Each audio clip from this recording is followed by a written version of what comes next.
We're stepping into a place described not just as a great valley, but as a shrine to human foresight, the strength of granite, the power of glaciers, the persistence of life, and the tranquility of the High Sierra.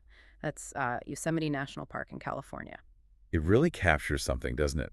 And based on the sources you shared, we're going to explore what makes this park so, well, iconic, tracing its story from deep geological time right up to the challenges it faces today. Right, it's about uncovering the layers, isn't it? From those incredible rock formations to, the practical stuff like visiting and even the life found there. Exactly. Consider this our guide through the material, really trying to get the essence of this place. And it's huge, nearly 1,200 square miles. Way more than just the famous valley. You've got these vast meadows, ancient giant sequoias, huge areas of wilderness, and amazingly, it was first protected way back in 1864. A real act of foresight, like that quote says, because the forces that shaped Yosemite, they operated on scales that are almost, well, hard to grasp. Let's start right there then.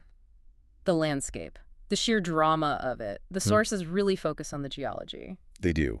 And the main story is how rivers, and especially these immense glaciers, basically acted like giant carving tools over millions of years. Carving tool. Yeah, gouging down like 3,000 feet into solid granite. That incredible process is what created Yosemite Valley as we know it, with those unmistakable sheer cliffs and, sculpted formations. 3,000 feet. That's just mind-boggling. And it left behind some absolute icons. What are the formations people really need to know? Well, the most famous, arguably, is Half Dome. It rises almost 5,000 feet above the valley floor. Instantly recognizable. Totally. And it's a huge goal for hikers and rock climbers. You can see that unique shape from lots of spots in the Eastern Valley. The sources mentioned Mirror Lake. Apparently, it's not much of a lake these days, but Right. a 2-mile paved walk nearby still gives you that popular close-up view of Half Dome, sometimes with the reflections, if the water's right. Okay, that classic view. Uh, And then opposite that. You've got El Capitan, just this massive monolith rising over 3,000 feet straight up from the valley floor. Climber's dream, yeah. Absolutely legendary in the climbing world. You get fantastic views of it from the western end of the valley, places like Tunnel View near Bridal Veil Fall or El Capitan Meadow. And I think some sources mention cathedral rocks, maybe even more impressive. Yeah, some people find them even more striking. They're right opposite El Capitan on the eastern side where Bridal Veil Creek comes down. That turnout at El Capitan Meadow is a good spot to see them clearly. Okay. And just east of El Cap is the Three Brothers that include Eagle Peak, the top one, then Middle and Lower Brother. You can spot them from Southside Drive or down by the Merced River near Cathedral Beach Picnic area. Sentinel Rock, the name suggests it sort of stands guard. It really does look the part, yeah. Overlooking the valley floor, kind of opposite Yosemite Falls, you can see it from near Lower Yosemite Fall, or there are accessible trails in Cook's Meadow with views. And Glacier Point, famous for the view from it, right? Exactly. The panorama from up there is world famous. But the cliff itself is pretty impressive from below, too. You can see it while driving towards the Ahwahnee, or it looks spectacular from Curry Village. But getting to that viewpoint isn't always straightforward. Right. You can drive up in the summer, conditions permitting, but in winter, it's an overnight cross-country ski trip to get that view. Wow, so the granite tells this story of immense power. And tied right into that is the power of water. Oh, absolutely. Water is the lifeblood, shaping the landscape and creating maybe its most dynamic features, the waterfalls. And timing is key for those. Definitely. Spring is prime time. That's when the snowmelt from the high country is roaring down. Peak flow, maximum power. Which trails get you closest to feeling that power? The Mist Trail is probably the most famous, maybe infamous. It takes you right up alongside Vernal and Nevada Falls. Lots of steep steps, and yeah, you often get soaked. Sounds intense. It is, but incredible. Yosemite Falls also has its own trail network, offering views of both the upper and lower falls. And the sources mention others too. Chilnana Falls, down near Wawona, Hetchy Falls, Wapama Falls. They're spread out in different parts of the park. And the rivers are flowing through all this. Exactly. The Merced River winds right through Yosemite Valley. You see it from Southside Drive, places like Housekeeping Camp are right on it. And the Tuolumne River is another major one, especially important in the high country, and mentioned for trails like the Grand Canyon of the Tuolumne. And knowing where water is becomes important for hikers. For sure. Practical stuff like water fill stations. There's one mentioned at the top of Glacier Point, but you have to remember it might not be turned on in the fall or early spring. Okay, so we've got this deep time geology, the water carving it. Let's shift to the human story here. Right. Because people have been part of this landscape for thousands of years. Their history shapes how we experience Yosemite today. It's a complex story, different cultures interacting, sometimes collaborating, sometimes clashing. So it adds this whole other layer to the natural wonder. It really does. The history includes conflict, big dreams, diverse groups of people, real hardships, amazing adventures, and of course the whole story of preserving this place one of the first national parks ever. Any standout figures or Well, moments? one fascinating detail is Claire Marie Hodges. In 1918, right here in Yosemite, she became the very first female park ranger in the entire National Park Service. Wow, 1918, that's amazing. And there was a quote, wasn't there, about the feeling of seeing the valley for the first time. Yes, from Galen Clark, an early guardian of the park. He talked about seeing people at Inspiration Point with tearful eyes, spellbound and dumb with awe, overwhelmed in the sudden presence of the unspeakable, stupendous grandeur. That feeling, spellbound awe, it connects people across time, doesn't it? Absolutely. And that history isn't just stories in a book. You can see it. There are historic buildings still standing, cultural landscapes that show how people lived and worked the land. And the park has this huge museum collection, over 4 million items, documenting both the natural and human history. Okay, immense landscape, deep history. How do people actually experience it today? The sources really emphasize the trails. Hiking is definitely huge. It's probably the most popular way to explore, and the options are just incredible. Everything from, a gentle stroll to multi-day backpacking epics. So if someone's looking for those iconic views, but maybe doesn't want an extreme hike, what does the material suggest? For accessible, classic valley views, walks like Mirror Lake are great. Or the paved trail to the base of Lower Yosemite Fall. For bigger panoramic views without, like a Killer Climb, Sentinel Dome, and Tact Point trails are often mentioned. Relatively easy hikes for such amazing payoff. Okay. And the North Dome Trail, starting from Porcupine Creek, gives you this fantastic perspective across the valley towards Half Dome. And the trail itself isn't too bad, difficulty-wise. Right, so good options there. What about stepping up the challenge for people who want more exertion? Well, the mist trail we mentioned up Vernal and Nevada Falls, that's a serious step up. Lots of stairs, very strenuous, but incredibly rewarding, getting right into the spray. And the Yosemite Falls Trail. Also a significant climb, yeah. Gets you way up for major views looking down. Okay. And then for the really ambitious day hikers, the ones looking for that epic all-day adventure hitting multiple viewpoints. Yeah. The combination of the mist trail, then connecting to the panorama trail, and coming down the 4-mile trail. That comes up again and again as maybe the ultimate challenging day hike. How long are we talking? About 14 to 17 miles, depending on how you use shuttles. And serious elevation change. You see Vernal and Nevada Falls, you get up to Glacier Point with those amazing views, then hike down the 4-mile trail back to the valley. Wow. The sources even get into strategy, like maybe going up the mist trail and down 4 Mile is better on your knees than doing it the other way. But water is critical for that one, especially the climb on the Panorama Trail section from Illilouette Creek up to Glacier Point. It can get hot and exposed. Sounds like serious planning needed. And Half Dome fits in here, too. Half Dome is kind of the ultimate strenuous day hike goal for many, yeah. But it's famous for needing a permit, which you have to get through a lottery system. So requires luck as well as fitness. Good point. What about getting out of the main valley, exploring higher up? That's the high country experience. It's often seasonal because Tioga Pass Road closes in winter, but the trails up there are totally different. Alpine lakes like Cathedral Lakes, peak climbs like Met Hoffman, above May Lake. That one's tough, but gives you just insane 360-degree views. Other high country highlights. Mint Dana, Gaylor Lakes near the Tioga Pass entrance, those are stunning, especially early season when there might still be some snow around. Are there other, maybe less famous, but still great hikes mentioned? Yeah, Chulnana Falls near Wawona gets called underrated. Hetchy Reservoir, the other valley, has day hikes to waterfalls like Wapama Falls, plus backcountry access. The Snow Creek Trail is mentioned as a tough one, with this constant, intense view staring right at Half Dome. So many choices. And the Pohono Trail, which traverses along the rim from Glacier Point towards Dewey Point. Eagle Peak is highlighted as another incredible, challenging hike, maybe an alternative if you don't get a Half Dome permit. And for a real multi-day wilderness trip, the Grand Canyon of the Tuolumne is a classic. With such a huge network, how do people manage logistics, especially for hikes that start and end in different places? The free park shuttles are key, especially in Yosemite Valley. They connect the main trailheads and lodging areas, so you can do those point-to-point hikes, like finishing the 4-mile trail and catching a shuttle back to where you started without needing 2 cars. Makes sense. And starting points are all over. Yeah, depending on your height. Curry Village, Happy Isles near the Mist Trail start, Glacier Point, Tuolumne Meadows up high, Porcupine Creek, lots of different access points. And the John Muir Trail, the JMT, that famous long trail, it passes through. It does. The JMT is legendary, over 200 miles through the High Sierra from Yosemite Valley down to Mount Whitney.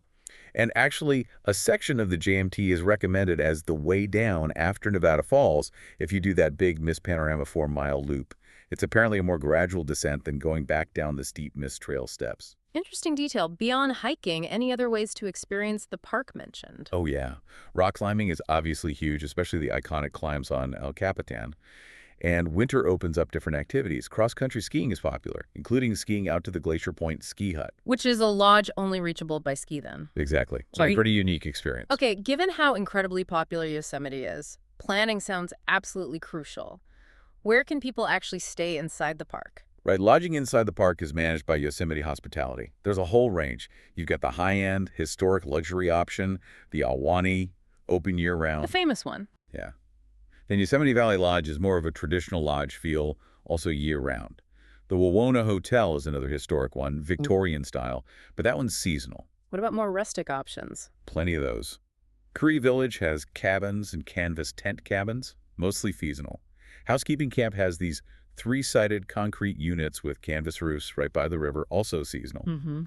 Up higher, White Wolf Lodge and Tuolumne Meadows Lodge offer cabins and tents, seasonal access to the high country. And for backpackers? There are the High Sierra camps, wilderness tent camps you hike between.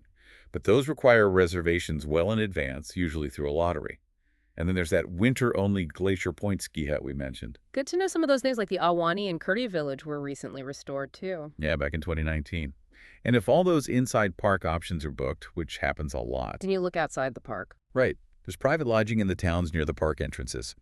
But if you want to stay in Yosemite, especially spring through fall or holidays, reservations are absolutely essential. They open up 366 days in advance, which tells you something about the demand. Wow, plan way ahead. What are the absolute key planning tips people need to know? Okay, first, big one, reservations. For 2025, between late May and early September, on certain days you'll need a reservation just to drive into the park during peak hours. So check that before you go. Crucial detail. Second, patience. Seriously, millions visit between April and October. The valley especially gets crowded. The advice is arrive early, like before 9 a.m. or come late after 5 p.m. to try and avoid the worst traffic jams. Good practical advice. What about safety? Things specific to Yosemite. Wildlife safety is huge. Never ever approach or feed animals. It's dangerous for them and for you. Proper food storage is strictly enforced, mainly to protect bears. Bears getting human food is a major problem. Right, and driving. Obey the speed limits. They're low for a reason. Wildlife crossing, pedestrians, winding roads. Use the pullouts if you want to stop and look. Don't just stop in the road. And be prepared for cell service in large parts of the park. The NPS app is useful. You can download maps and info beforehand. Any other logistics to keep in mind? Yeah. If you're planning to camp, know the reservation system. If you want to backpack overnight, you absolutely need a wilderness permit, often reserved months ahead. And if Half Dome is your goal, remember that permit lottery. Also, the Yosemite Conservancy runs bookstores in the park, great place for maps and guides, and your purchase directly supports Yosemite. Okay, let's shift gears slightly. The sources give a little window into the wildlife, specifically the birds. Yeah, they mentioned the bird diversity is pretty significant. The park checklist has 265 species known to be in the park itself or just outside in El Portal. That hints at a lot of different habitats. Any cool examples? Well, the checklist breaks it down by season and where they hang out. You've got birds adapted to specific spots like peregrine falcons nesting on the high cliffs, bald eagles near rivers and lakes. Different owls, too, like the California spotted owl or the great gray owl, which prefers meadows and certain forests. And others. Clark's nutcrackers are common in the high pine forests. And then just a whole variety of songbirds across all the different ecosystems, the oak woodlands, pine forests, meadows along the rivers. It just reminds you the park isn't just rocks and waterfalls, it's a living system. Okay, now for a topic that brings us right back to the park's future and the challenges, climate change. Yeah, and this connects directly back to that core mission of the National Park Service from 1916. Conserve these places unimpaired for the future. The sources are very clear. Yosemite's climate is changing. We have the data going back to 1895. And that data shows some pretty significant trends already happening. It does. Since 1895, the park's gotten noticeably warmer, and the rate of warming is sped up. It was about 1.6 degrees Fahrenheit per century historically, but that rate basically doubled to 3.4 degrees per century in more recent decades, like 1950 to 2010. Wow, doubled. Yeah. And nighttime low temperatures in Yosemite Valley, they've gone up even more dramatically, like 7.6 degrees Fahrenheit warmer between 1915 and 2012. This means a much longer growing season, too. By 2012, the valley had something like 88 more frost-free days compared to a century before. And the science is clear this isn't just a natural cycle. The strong scientific consensus points to human activity, primarily burning fossil fuels, deforestation, large-scale farming. These have pumped greenhouse gases like carbon dioxide into the atmosphere to levels not seen in, well, potentially 3 million years. So what does that mean for Yosemite's future if things don't change course? Projections show even faster warming, potentially 6.7 to 10.3 degrees Fahrenheit hotter by the end of this century compared to the year 2000. Many, many more dangerously hot days, maybe 4 times as many days over 90 degrees Fahrenheit. And while overall precipitation might not change drastically, California is likely looking at more frequent and intense extreme storms when it does rain or snow. And we're already seeing the effects on the ground in the park. We are. The impacts are visible, affecting the ecosystems and the visitor experience. That smaller snowpack means waterfalls dry up much earlier in the summer. Wildfires are becoming larger and more frequent. The glaciers, too. The park's small glaciers are shrinking fast and are expected to vanish completely within a few decades. That could impact water availability late in the season in the high country. We're seeing tree die-offs, made worse by drought stress and insect outbreaks. Ecosystems are shifting, plants and animals moving to find suitable conditions. And for visitors. It means hotter summers, dealing with wildfire smoke more often, finding streams dry that used to flow longer. It changes the experience. So these incredible places, meant to be preserved unimpaired, are fundamentally being altered. Exactly. It really reframes the role of national parks. They become even more critical as potential refuges for species under threat. They protect downstream water supplies. They act as vital outdoor laboratories for scientists studying these changes. And they're still incredibly important centers for education, for connecting people with nature, and understanding this story of environmental change. It's a challenge that clearly goes way beyond Yosemite's boundaries. Oh, absolutely. It's a global issue, needs global action. Parks like Yosemite feel the impacts very directly, but they're part of that much bigger picture. As one source kind of poses it, as these stories of climate change unfold, what part will you play? That's definitely something to think about. We've covered so much ground here. The incredible scale of Yosemite's geology, carved over eons, the thousands of years of human history, the stories of conflict, preservation, awe. Yeah, the diverse life it holds, the huge range of ways to explore it, from easy walks to those really demanding climbs, plus the nuts and bolts of planning a visit. And we've confronted the reality of climate change, how it's visibly impacting this place we cherish, reminding us that Yosemite's story is still being written by nature, by us, by these global changes. It really brings together the natural wonder, the human element, and these profound environmental forces shaping its future. So thinking about all that, the sheer power of the place, the deep human connections, the life within it, and this undeniable environmental shift, what does it all mean to you? Given that Yosemite serves as this incredible place of wonder, but also learning and connection, how might you engage with these stories of change, not just in spectacular places like Yosemite, but maybe, even closer to home,